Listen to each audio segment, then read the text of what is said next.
You've heard of Queen Esther, but what do you really know about her? Behind her courage and beauty, there is a secret side that few know, a surprising truth that changed the fate of humanity. Imagine being chosen for a mission that could save an entire nation, yet at the same time, facing fear, rejection, and the risk of losing everything.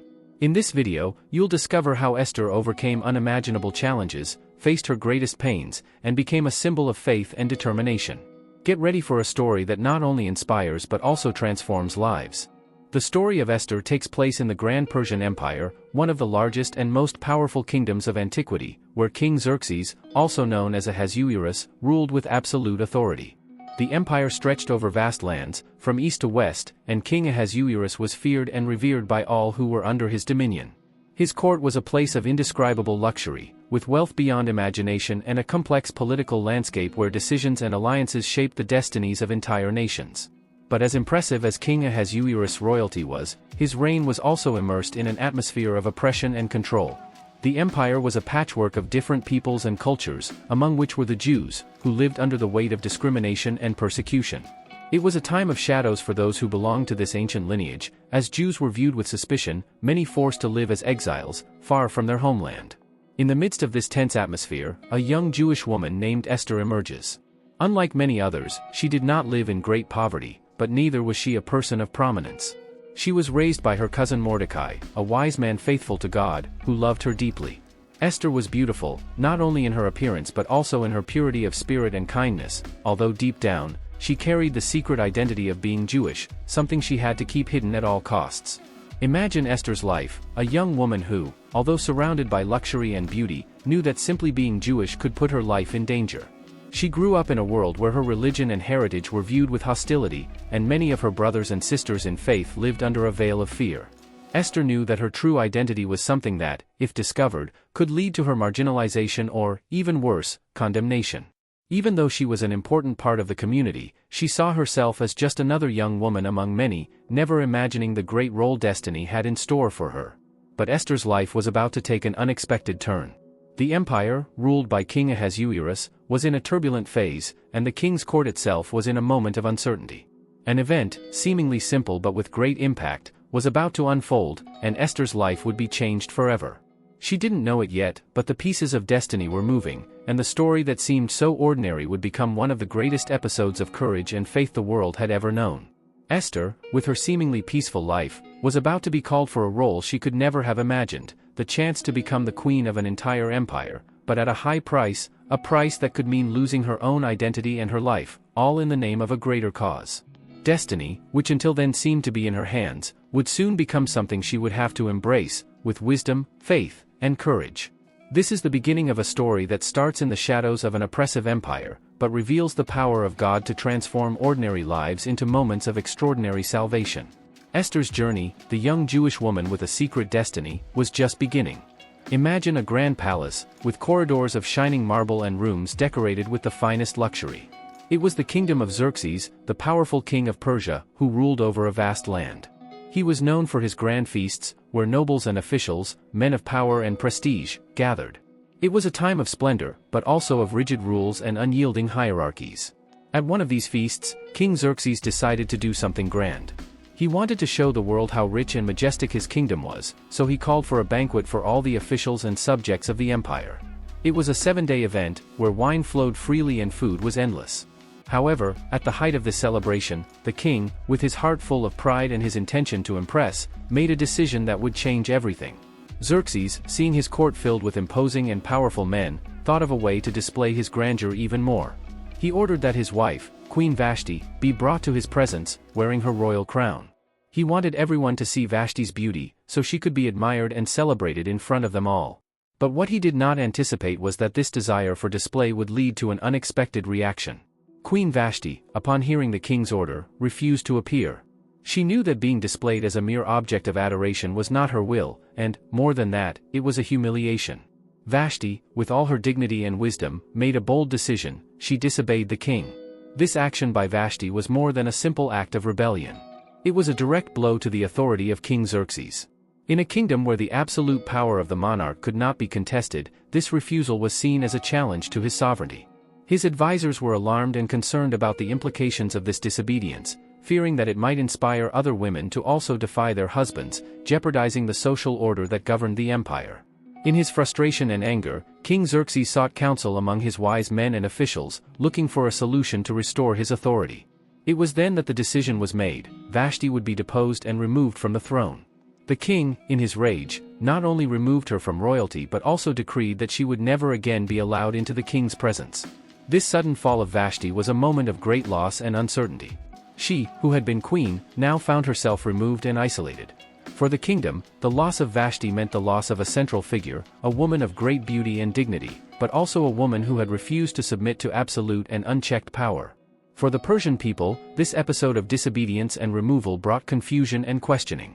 Many could not understand what had happened, but for King Xerxes, order had to be restored at any cost. But unknowingly, this act of impiety and the loss of Vashti paved the way for a new and unexpected protagonist to emerge on the stage of history.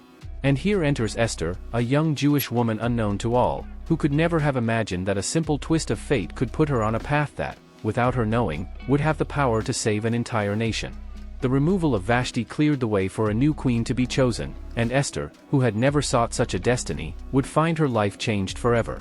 Thus, the fall of Vashti, although marked by loss and uncertainty, was, without anyone knowing, the key that sealed the fate of Esther and the entire Jewish people in a surprising and transformative way.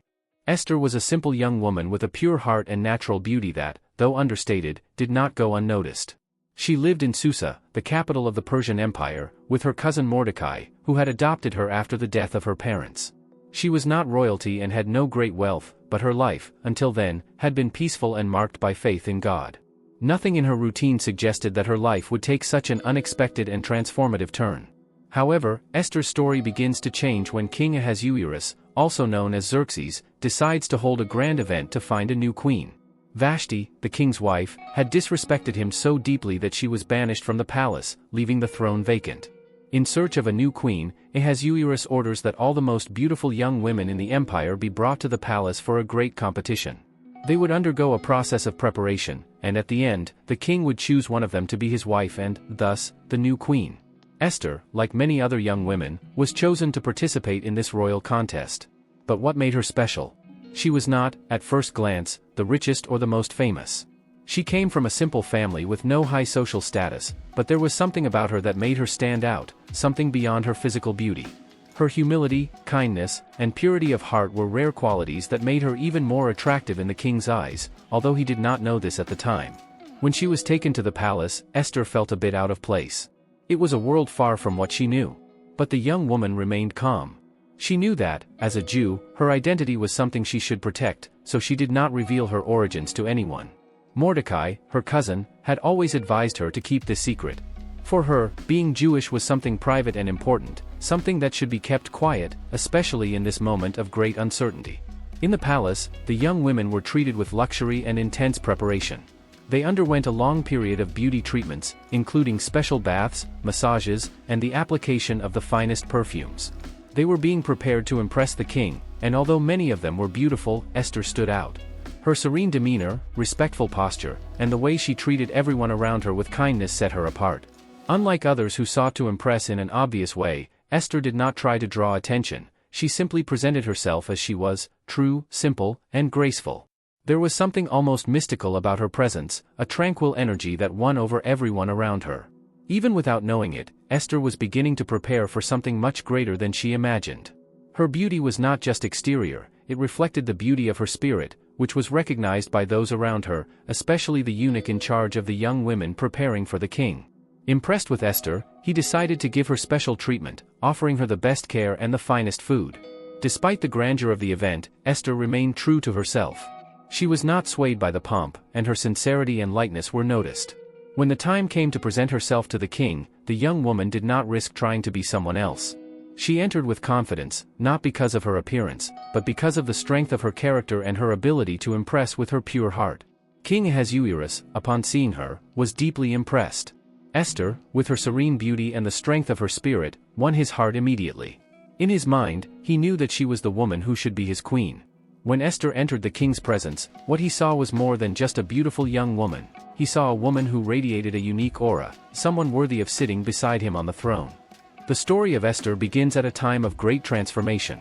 She was not a princess by birth, nor a rich or powerful woman, but she had something that no one could take from her: her courage, her beauty, and above all, the wisdom she received from her cousin and guardian, Mordecai. He was a man of great understanding and, despite not holding a prominent position in the empire, he knew what truly mattered in people's hearts and how to act in the most difficult situations. From the start, Mordecai understood that Esther was not just another young woman in an empire full of wealth and ostentation. He knew that her Jewish heritage was something to be protected, a legacy that, in times of persecution, could be the key to her survival. He was, therefore, her guardian and mentor, and with his wisdom, he instructed Esther to keep her true self a secret. Although she was a woman full of qualities and gifts, Esther could not reveal her Jewish identity. Not just out of caution, but for a much deeper reason. The people of Israel were living under the rule of a foreign empire, and Jews, like many other groups, were constantly despised and viewed with distrust. Revealing her Jewish origin could be fatal, especially in a setting like the Persian court, where the power of King Xerxes and his advisors was absolute. Mordecai knew that, for Esther, the secret of her origin was not just a matter of disguise. It was a matter of survival. He instructed her patiently, always reminding her that one day she might be called to do something great, something that could change the fate of her entire people. But, until that moment came, she should act with caution and intelligence. He warned her never to forget her roots, but he also encouraged her to adapt to her new environment without revealing her true identity. Esther, with humility, followed these instructions, and her wisdom was reflected in every decision she made, in every step she took in the court. Imagine the weight of this decision. Esther could not tell anyone about her origins. She would have to hide her true identity until the right moment to use it as a force for change. Even living in the palace, surrounded by luxury and riches, the secret of her lineage was kept in her heart, like a silent flame, waiting for the moment to shine. This wisdom from Mordecai, which seemed so simple, would be crucial on her journey. She did not know at that moment, but the secret she kept, that her Jewish identity was something to be kept silent, would be the key to saving the lives of millions of people. He taught her to act with prudence, to observe and wait for the right moment to act. Mordecai understood that sometimes the greatest power is knowing when to be silent and when to speak. Esther grew in grace and wisdom, but she never forgot Mordecai's advice. Her identity was protected, but her destiny, which was yet to be revealed, was being shaped in the shadows, in the quietest and most discreet moments of her life in the palace. And, when the right time came, she would use the secret to change the course of history. What Mordecai taught Esther was something deep and enduring. True wisdom is not only about what is revealed, but also about what is kept. And Esther, with all her beauty and grace, was about to discover that this secret, which she would keep throughout much of her journey, would be the key to the salvation of her people. Imagine the scene: a vast empire, where King Ahasuerus rules with absolute authority, and the city of Susa, the capital, is the beating heart of a kingdom full of opulence and power. The king, an imposing figure, decides that he needs a new queen since the previous one, Vashti, had disobeyed his order and been banished. So, a search is carried out for all the most beautiful young women in the empire for the king to choose a new wife, and this search brings Esther, a young Jewish woman, into the scene. Esther, until then a simple orphan raised by her cousin Mordecai, never imagined that something so grand would happen in her life. She was a humble woman, without pomp or wealth, but her beauty was undeniable. However, what made her unique was not only her appearance but her wisdom and humility. Esther had no vanity or grandeur in her heart. She simply followed the advice of her cousin Mordecai, who instructed her to keep her Jewish origins a secret. With God's help, Esther quickly won the hearts of everyone around her, from the palace eunuchs to the king himself. The selection process to become queen was more than just being beautiful. Each young woman had to undergo a rigorous period of preparation, where they bathed, perfumed, and dressed in the finest fabrics to ensure they were worthy of the royal palace. Esther was undoubtedly among the most prepared, but what truly made her stand out was her natural grace, kindness, and respectful behavior. When Esther presented herself before King Ahasuerus, something unexpected happened. The king, who had already seen many young women before her, was instantly moved by her presence. The Bible tells us that he loved Esther more than all the other women, and this was no accident. Esther possessed something that transcended external beauty. She radiated an aura of serenity and confidence, something that could only come from unwavering faith. The king, impressed, chose her to be his new queen, in a twist that forever changed her destiny and, later, the destiny of the entire Jewish people. But, although the throne was now before her, Esther did not know what the future held. She suddenly found herself at the center of power, with the responsibility of ruling alongside Ahasuerus. The The young Jewish woman, who had been raised in a modest home, was now living in the royal palace, surrounded by wealth and influence. However, her heart was still filled with doubts. She did not know that this new status would come with challenges far greater than she imagined. As a young woman, she also had to deal with palace intrigues and the secrets that the courtiers and the king's advisors kept. She now had immense power, but also great responsibility. Esther felt that her new title, her new position, were not by chance. She was in a place where she could be a voice for change, but she was also aware that this new path would require more courage than she had ever imagined. After all, she was Jewish, and her true identity could be a source of danger. What she did not know at that moment was that, soon, the fate of her people would be thrown into a struggle for survival, and she, more than anyone, would have the power to make a difference. This was the turning point in Esther's life. She was no longer a simple young woman from humble origins, but rather the queen of the greatest empire of the time. However, this rise to the throne was only the beginning of a journey that would test her in ways she could never have predicted. Her future and that of her people now depended on her courage, wisdom, and faith, and Esther was about to discover that the power she now possessed was far more than a simple golden throne. It would be the key to saving those she loved. In the grand court of King Xerxes, there was a man of great power and influence. His name was Haman, and he held the highest position in the Persian Empire, second only to the king himself. As the empire's prime minister, Haman enjoyed wealth, prestige, and respect. The palace doors would open before him, and all the servants bowed as he passed, recognizing his authority. But there was one exception. Mordecai, a simple Jew who also lived in the city of Susa, refused to bow before Haman. Mordecai, who worked at the palace gate, did not do this out of disrespect but because of his faith in God. As a Jew, he knew that the only reverence he should give was to God. For him, bowing before any man was an act he could not commit. This seemingly simple act by Mordecai was enough to ignite Haman's fury. Haman, who already had immense pride and felt untouchable due to his position, could not understand how anyone dared to challenge him. Haman was furious. He didn't see this as a personal affront, but as an insult to his authority. It wasn't just a man who didn't revere him, it was a Jew, a people he deeply despised. With a heart full of rage and a burning desire for revenge, Haman was not content with confronting Mordecai directly. Instead, he decided that Mordecai's offense would be paid for in a much more terrible way. Haman didn't just want to destroy Mordecai, he wanted to destroy all the Jews in the Persian Empire. Feeling powerful, Haman went to King Xerxes and, with cunning, manipulated the situation. He began speaking ill of the Jews, describing them as a separate people whose customs and laws differed from those of the Persian Empire. Haman used his words to paint the Jews as a threat to the kingdom's stability, suggesting that, if they were not eliminated, they might cause problems in the future. He knew exactly how to speak to convince the king that the death of all the Jews would be a good for the empire. With great cunning, Haman offered the king a large sum of money in exchange for a decree that would authorize the extermination of the Jews. He knew that Xerxes, who rarely questioned the proposals of his advisors, would not resist the tempting offer. King Xerxes, unaware of the deep connection between Mordecai and the Jews, and deceived by Haman's words, signed the decree authorizing the genocide. In a gesture of complete indifference, Xerxes handed Haman the royal ring, giving him full authority to carry out the massacre throughout the empire. The decree was sent by messengers to all provinces, sealed with the royal seal, and the fate of the Jews seemed sealed. It was at this moment that the tragedy began to unfold, and a dark cloud loomed over the Jewish people. Fear took hold of everyone. In every city, in every village, the news of Haman's decree spread like wildfire, and dread settled in the hearts of the Jews. They were about to face the greatest crisis of their lives, and many feared there would be no escape. The seed of tragedy had been planted, and the sword of destruction hung over the chosen people. But, while the empire prepared for chaos, the fate of Mordecai and all the Jews was not yet sealed. What Haman did not know was that the key to salvation was right before him, in a secret he never imagined existed, the courage of a young queen named Esther, who, unknowingly, was about to become the heroine of a story that would change the course of destiny. Mordecai, the man who had always stood firm in his faith and principles, now found himself facing a terrifying revelation. He, who had been just a humble Jew in the court of Susa, was about to discover a plan that would endanger the lives of all the Jewish people in the Persian Empire.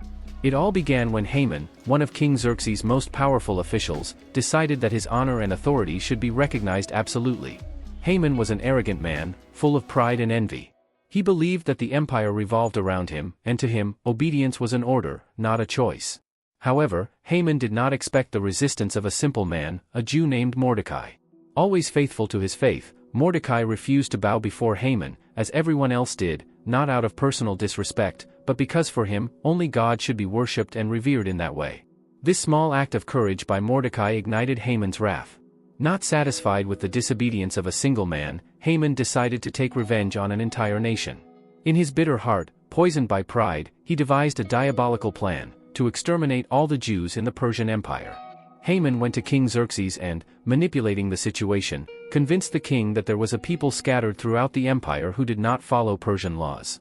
He presented the idea of a decree to eliminate the Jews, as if they were a threat to the stability of the empire. The king, unaware of Haman's true intentions, signed the decree, allowing the Jews, men, women, and children, to be killed in a single day. When Mordecai learned of this devastating plan, he was shattered. He knew that death was lurking, not only for him but for all his fellow countrymen.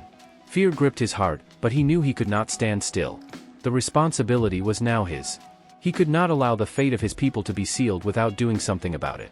It was in this moment of despair that Mordecai sought the help of Esther, his cousin, but also the queen of the Persian Empire.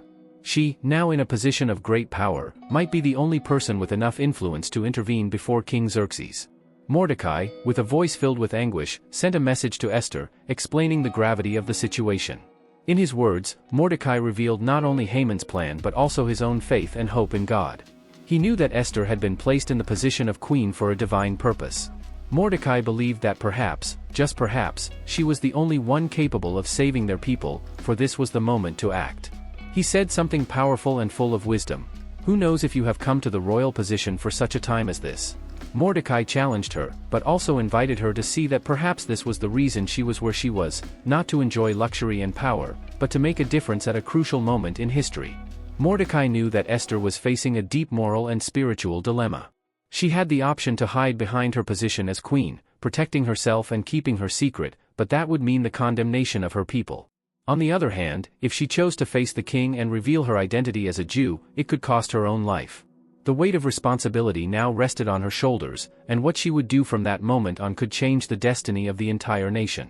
Esther, upon receiving Mordecai's message, the Persian Empire, ruled by King Xerxes, was vast and powerful, extending across hundreds of cities, with millions of subjects.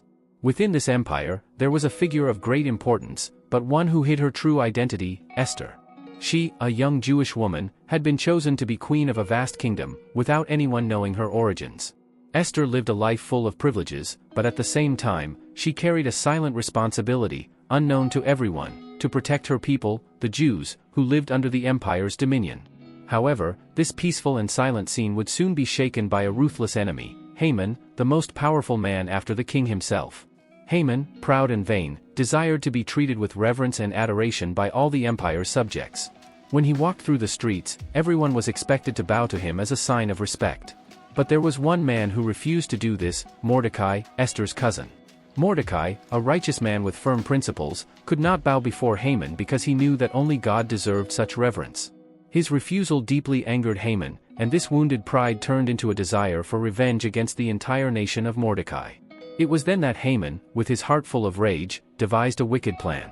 He convinced King Xerxes to issue a decree that would condemn all the Jews in the empire to death. It was a plan of mass extermination, unlike anything seen before. The decree was written and sealed, and soon all the Jews would be killed in a single day. This news reached Mordecai's ears, and the pain of knowing that his people were about to be destroyed overwhelmed him. He tore his clothes, covered himself with ashes, and went to the square, crying out loudly for help. When Esther heard of Mordecai's suffering, she sent a messenger to find out what had happened. Mordecai, with tears in his eyes and a heavy heart, revealed to Esther the terrible decree and explained that the only way to save her people was to ask the king to revoke his decision.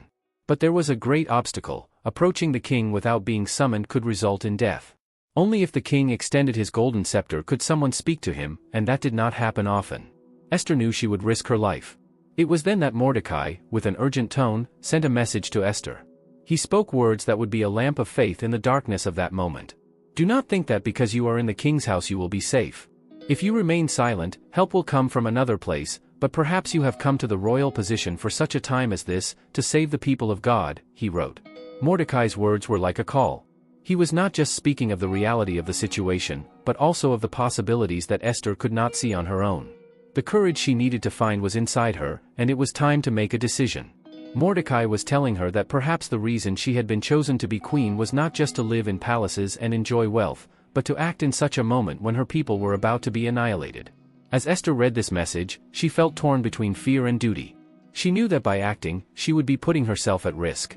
But Mordecai was challenging her to look beyond her own safety. He believed that if she obeyed the call, God would use her to save not only her life but the life of an entire nation.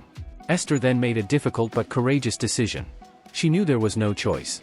She had to act, even if it cost her own life. But before going to the king, Esther asked all the Jews of Susa to fast for 3 days, and she would fast as well. She knew she could not go alone, and with that fast, she was asking for divine intervention, trusting that if it was God's plan, He would give her the strength and courage to do whatever was necessary. Mordecai's appeal was not just a challenge, but a profound reminder that sometimes God places us in positions of great influence so we can make a difference. Esther, facing the situation, did not retreat. She was brave, trusting that it was a moment of great tension and despair. Esther, the queen of the Persian Empire, knew that her people, the Jews, were about to be destroyed. The decree of Haman, one of the most powerful officials of the king, was about to be executed, and all the Jews in the empire would be killed. But Esther, who knew that the future of her nation was in her hands, made a crucial decision. She couldn't act alone. Alone, she had little chance of convincing King Xerxes to revoke Haman's decree. She needed the help of something much more powerful than any political influence, the help of God. Esther sent a message to all the Jews in the city of Susa, the capital of the empire, and asked them to unite in fasting. Not a fast of just 1 day, but 3 full days. She asked that, during this time, they abstain from eating and drinking, dedicating themselves entirely to prayer and seeking God's will. They needed divine intervention, something greater than any human power. But Esther didn't just ask the people to fast. She herself would do the same. She knew that, as queen, she had a central role, and therefore, if she asked everyone to fast, she should also humble herself before God. She didn't feel any safer being in the palace, dressed in her royal garments, surrounded by all the luxuries. She knew that, without God's help, nothing could be done. She fasted, just as the Jewish people did, fervently asking God for wisdom and courage to face the greatest challenge of her life. During these 3 days of fasting, Esther, Mordecai, and all the Jews of Susa were united in prayer. The entire city was filled with anguish, but also with hope that perhaps God, in His mercy, would change the king's heart and save his people. They knew that, without God's power, there would be no chance to escape the impending destruction. They were crying out for an answer, for a miracle. These 3 days were more than a simple act of abstaining from food and drink. It was a time of deep reflection, repentance, and absolute dependence on God. Esther knew that her request would not be easy. Approaching the king without being summoned could mean death, but she also knew that if she didn't do it, the Jewish people would have no other chance. So, she surrendered herself completely to God. Esther's fast, along with that of her people, was an expression of faith and humility. The tension in the palace was palpable. Esther, now queen, knew that if anyone approached the king without being summoned, it could result in immediate death. The law was clear, and the punishment was merciless. But at that moment, Esther could no longer hide or wait. She was facing a crucial decision, one that could define the future of her entire people. The Jews were about to be exterminated, and the man responsible for this was Haman, the king's high official, who had convinced Xerxes to sign a decree of destruction. The tension in the palace was palpable. Esther, now queen, knew that if anyone approached the king without being summoned, it could result in immediate death. The law was clear, and the punishment was merciless. But at that moment, Esther could no longer hide or wait. She was facing a crucial decision, one that could define the future of her entire people. Haman was a proud man, someone who believed that everything around him revolved around him. He had been elevated to a position of great power in the Persian Empire, becoming one of King Xerxes' closest advisors. In his mind, he was invincible, and everything seemed to work in his favor. Haman was convinced that he deserved worship, absolute respect, and that everyone should bow before him. One day, he prepared to celebrate a great victory. He was eager to announce his rise to the top in grand style and, as a self-centered person, he planned a sumptuous banquet for King Xerxes and his other influential friends. He saw himself at the center of the banquet, as the host, being celebrated by all. This would be a moment to reinforce his importance and show everyone how superior he was. But there was something Haman didn't know and didn't count on. In every corner of the palace, amidst the royalty and nobility, someone refused to bow before him. Mordecai, a simple Jewish man who worked in the palace, was a man of principles and faith. He would not yield to the pressure to bow before Haman, not out of disrespect, but because he knew that his worship and honor belonged to God. Mordecai's stance, as simple as it was, deeply disturbed Haman. Haman's pride was not just a personal matter. He felt his authority was being challenged, something he could not accept. So, with a bitter heart and a desire for revenge, Haman decided that all Jews should be exterminated. He convinced King Xerxes to sign a decree for the destruction of the Jews in the empire. Everything seemed to align in Haman's favor, but pride often blinds us to the destiny that awaits. The night before the banquet, an unexpected event began to turn the tables. King Xerxes, who was preparing for the feast, had a sleepless night. As if by divine movement, the king requested the kingdom's records be brought to him for review. He was flipping through the writings when he came across a story that caught his attention. Mordecai, the Jew who had refused to bow to Haman, had been the man who, years earlier, saved his life by warning him of a conspiracy against him. The king was surprised to realize that the man who had saved his life, Mordecai, had not been rewarded in any way. He felt that something needed to be done. And at that moment, Haman's fate began to change. The next day, Haman, eager to present his grand celebration and superiority, entered the palace to meet with the king. But King Xerxes, with a plan already in place, turned to Haman and asked a question that took him by surprise: what should be done for the man the king desires to honor? Haman, thinking the king was referring to him, immediately answered with his vision of grandeur, suggesting that the honored man be dressed in royal robes, mounted on the king's horse, and paraded through the city streets for all to admire. Thinking all of this was for him, Haman swelled with pride and joy. However, the king gave him an order that made his heart freeze: do this for Mordecai, the Jew who is at the gate of the palace. Do not fail to do anything you have said. Haman's humiliation was immediate. Instead of being the center of attention and worship, he found himself forced to be Mordecai's servant, the very man he despised and wanted to destroy. Haman had to dress Mordecai in royal robes, put him on the king's horse, and lead him through the streets, proclaiming loudly, "This is what will be done for the man the king desires to honor." Haman's pride was completely shattered at that moment. He had to face public humiliation while the man he despised received the honor he thought was solely his. This was a moment that marked the fall of arrogant Haman and the beginning of a new course for history. Destiny often has unexpected ways of reversing situations. The one who exalted himself was humbled, and the humble Mordecai was honored. Haman's pride and his attempt to destroy the Jews were about to be defeated in a way he never could have imagined. After days of fasting and prayer, Esther was about to face the greatest challenge of her life. She knew this would be the decisive moment, and without divine intervention, everything could end tragically.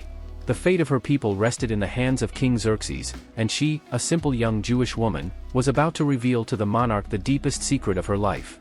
Everything began to unfold at the second banquet, a feast prepared by Esther with precision and care that reflected her boldness. With the king and Haman, the man who had orchestrated the destruction of all the Jews in the empire, by her side, Esther remained calm. She had not yet revealed the real reason for the meeting, but she knew the moment was approaching. Both men's eyes were on her, curious to hear what she had to say. In an unimaginable act of courage, Esther stood up and, with a firm voice, revealed her identity to the king. "O king, I am Jewish, and it was against my people that Haman conspired." The shock that echoed in the hearts of all present was indescribable. The king, who had trusted Haman up until that moment, was now faced with a terrible revelation. The woman he loved, the woman who held the highest position in the kingdom, was connected to the people that Haman wanted to destroy. But Esther's courage didn't stop there. She not only shared her personal story, but did something even bolder. With the king attentive and Haman in panic, she brought to light the evil plan Haman had devised. He planned for all the Jews in his empire, men, women, and children, to be killed. "And if it weren't for your intervention, my life would also be in danger, as well as the lives of all my relatives and friends." Esther's words echoed through the hall like thunder, and the air became heavy with the tension of the moment. King Xerxes, filled with rage and disbelief, looked directly at Haman. The man he had treated with such honor, who held the second highest position in the kingdom, was now exposed as the villain he truly was. Haman didn't know where to hide. He had seen himself as invincible, but at that moment, everything collapsed before his eyes. Esther risked not only revealing her identity but also exposing Haman before the king. She didn't know how the king would react, but she knew she had to act. She had already done her part, trusting not in her own strength but in the wisdom and strength God had given her. The king, furious, abruptly rose from his throne and ordered Haman's execution, who was now in panic and desperately begging for his life. But it was too late. The evil he had caused to the Jewish people could not be undone. Esther, in turn, knew that the victory wasn't just about the destruction of Haman but the salvation of her people. She had risked everything, placed her life on the line to save the innocent, and now she saw the fruits of her courage unfolding before her eyes. The fate of the Jewish people was changing right there, in that hall, at the moment when Esther revealed the secret that could have been her ruin but became the key to salvation. Esther's courage shone in that instant. Her obedience to God, her wisdom in times of crisis, and her ability to put herself in the place of her people made her a true heroine. She risked everything, and in doing so, became a symbol of faith, courage, and salvation for generations that still draw inspiration from her story to this day. The scene was tense, and the fate of the Jewish people hung by a thread. Esther, the queen who had risked her life to reveal the truth, was now facing a great twist. After exposing Haman's evil plan, the king's high official, she had done what seemed impossible. She had turned the game around. But the battle was not over, and the future was still uncertain. King Xerxes, hearing Esther's words and realizing the depth of Haman's betrayal, became furious. He never imagined that the man he trusted so much could orchestrate such a large-scale destruction of the Jews, a people to whom he had never shown malice. The king's face twisted in rage as he realized the deception, manipulation, and lies Haman had planted. How dare this man do this? The king wondered, filled with anger. He couldn't believe the threat was so close. Esther, with courage, knew her action had taken a significant step, but there was still more to be done. Then the king made a decision that would transform the future. Haman had to die. The empire was at a breaking point, and evil could not prevail. The decree of death against the Jews would be revoked, but the way forward still required much action. The Jewish people had been marked for destruction, and Esther knew it couldn't be simply erased without further work. She turned to Mordecai, her cousin and mentor, seeking help. He had been the voice of wisdom throughout this process, and now, more than ever, his guidance would be crucial. Mordecai knew that the only way to restore justice was to reverse the decree of death. And with the king's support, a new decree was issued. The Jews could defend themselves. It was a chance to save their lives, a miracle that had seemed distant, but now was within reach. The news spread quickly throughout the empire. The Jews, once shaken by certain condemnation, now had renewed hope. They prepared for battle, knowing that their lives and the future of their children were at stake. But unlike what Haman had planned, the Jews were no longer defenseless. The power to defend themselves was in their hands, and they were ready to fight for their survival. The Jewish people, who had long lived in fear and suffering, now saw themselves in control of their own destiny. The strength and courage they had within them were unleashed, and with that, a new chapter opened for them. They were no longer victims at the mercy of an oppressor but warriors fighting for their freedom, dignity, and faith.